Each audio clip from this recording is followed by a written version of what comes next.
मैं पवन झा पत्रकार ward number 7 जो नगर निगम झांसी का है उसका मतदान केंद्र सुभाष इंडस्ट्रियल स्कूल जिसमें अपनी पत्नी के साथ मतदान करने वहां पहुंचा।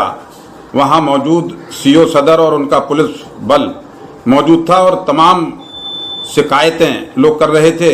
मेरी पत्नी उस दौरान अंदर चली गई और वो मतदान करके निकल के चली गई कि मैं चूंकि पत्रकार हूं तो वो देख रही थी कि मैं बातचीत कर रहा हूं। प्रत्याशियों ने कहा कि मतदान करने से रोका जा रहा है और अनर्गल रूप से मतदान नहीं करने दिया जा रहा है। मैंने इस बात को सुनी और सीओ मैडम से भी चर्चा की। उन्होंने कहा नहीं, प्रत्याशी और एजेंट अंदर नहीं जाएंगे। मैंने कहा मैडम उनको जाने का अधिकार है बस। और वो इतना कहते ही अंदर चली गई। मैं भी उनके पीछे पीछे अंदर गया, मुझे अपना वोट डालना था और उन्होंने मुझे देखते ही मेरा नाम लेते हुए कहा पवन जी आप अंदर कैसे आए। मैंने कहा मैडम मेरा ये बूथ भी है और मुझे यहाँ मतदान करना है। तो उन्होंने कहा नहीं, वो आप पहले अपना पर्ची लेके आइए। तो पर्ची मेरी पत्नी लिए थी जो बाहर आ चुकी थी। मैं बाहर पर्ची लेने आया और पर्ची लेने के लिए मैं उन्हें फोन लगा रहा था कि वो कहाँ हैं।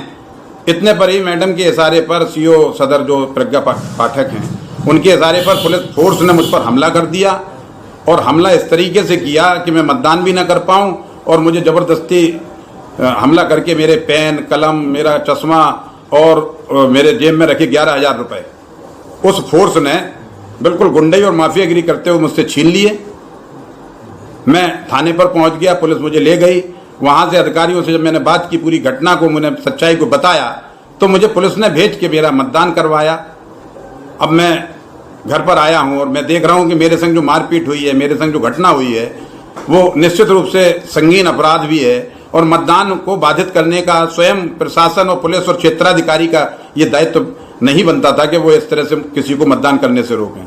मेरा आग्रह इस बात का है चुनाव आयोग और उच्च अधिकारियों से कि आप ये देखिए कि जिसको ज्ञान ना हो पूरे कानून का, जिसके वजह से मेरे इस मतदान केंद्र पर अभी तक सबसे कम मतदान होगा, ये देख लीजिए। इनकी हठधर्मिता और इनकी गुंडागिर्दी और इनका जो प्रयास था वो अच्छा नहीं था।